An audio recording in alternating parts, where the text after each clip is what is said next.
15 अगस्त शुक्रवार को अमेरिकी प्रेसिडेंट डोनाल्ड ट्रंप और रूसी राष्ट्रपति व्लादिमीर पुतिन की मुलाकात होने जा रही है, जिसमें यूक्रेन युद्ध को कैसे खत्म किया जाए इस पर चर्चा होनी है। ट्रंप ने हफ्ते भर पहले इस बैठक का ऐलान किया था। साथ ही रूस को चेतावनी दी थी कि अगर रूस ने यूक्रेन में युद्ध विराम पर सहमति नहीं दी तो फिर उसे और ज्यादा अमेरिकी प्रतिबंधों का सामना करना पड़ सकता है। नमस्कार, मैं हूं फरीद अली और आप देख रहे हैं क्लियर कट।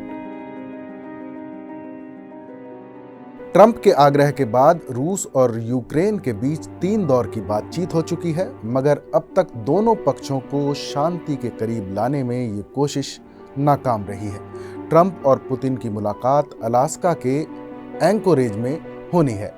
दोनों नेताओं की मेजबानी जॉइंट बेस एल्मेंडोर्फ रिचर्डसन में होगी, जो अलास्का का सबसे बड़ा सैन्य ठिकाना है।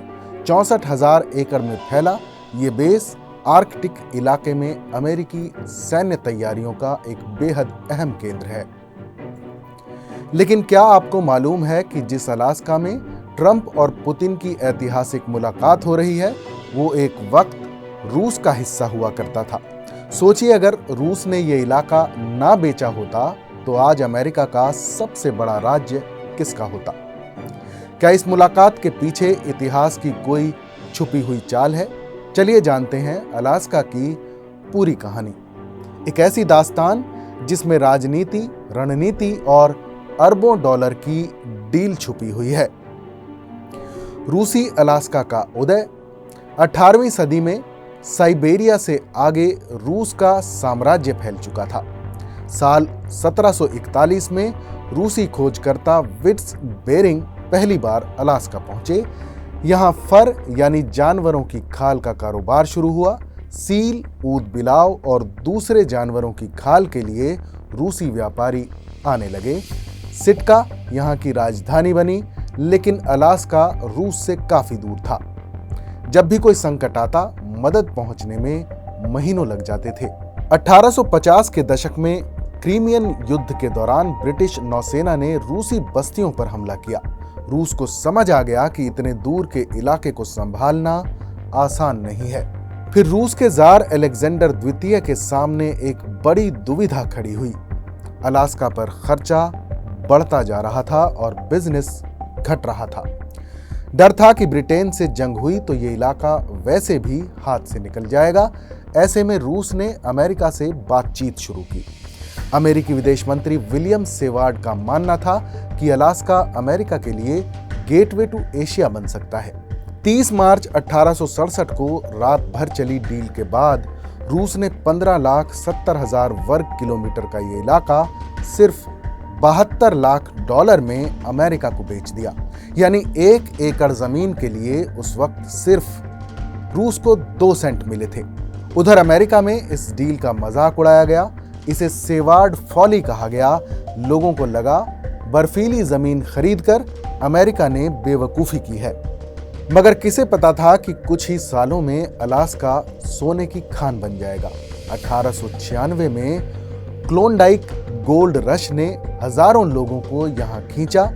फिर 20वीं सदी में तेल और गैस के भंडार मिले।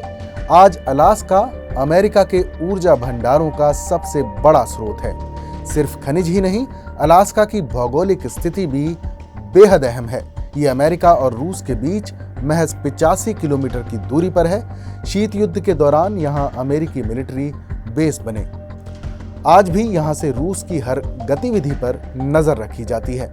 अलास्का की सीमाएं आर्कटिक सर्कल से मिलती हैं, यानी ये उत्तरी ध्रुव के काफी करीब है। आर्कटिक में बर्फ पिघलने के साथ ही नए समुद्री रास्ते खुल रहे हैं और तेल गैस की दौड़ तेज हो गई है। रूस, अमेरिका, चीन, सबकी नजर यहाँ की नई संभावनाओं पर है। आज अलास्का अमेरिकी एयरफोर्स और नेवी की अहम पोस्ट है। यहाँ से पूरे आर्कटिक और रूस की सीमाओं पर नजर रखी जाती है। यही वजह है कि जब भी अमेरिका रूस के रिश्तों में कोई बड़ी हलचल होती है, अलास्का चर्चा में आ जाता है। ट्रंप पुतिन की मुलाकात, क्या है इसके मायने? साल 2025 में हो रही ये ट्रंप पुतिन की मुलाकात सिर्फ एक औपचारिक बैठक नहीं बल्कि पूरी दुनिया के लिए संकेत है कि अमेरिका रूस के रिश्तों में नया मोड़ आ सकता है। अलास्का का चुनाव सिर्फ एक जगह नहीं बल्कि एक रणनीतिक संदेश है। दोनों देशों के नेता यहां मिलकर आर्कटिक ऊर्जा, सैन्य संतुलन और नई तकनीक पर चर्चा करेंगे। मगर अब सवाल यह भी है कि क्या रूस को कभी अफसोस होता है कि उसने अलास्का बेच दिया?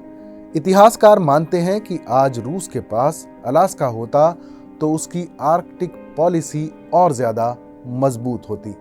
वहीं अमेरिका के लिए अलास्का ऊर्जा, सुरक्षा और भू राजनीति का सबसे अहम मोहरा है। क्या भविष्य में बदल सकता है अलास्का का रोल?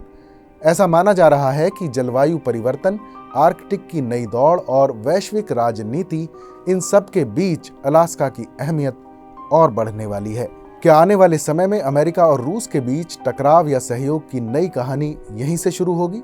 क्या ट्रंप पुतिन की ये मुलाकात इतिहास की किसी नई डील की तरफ इशारा है?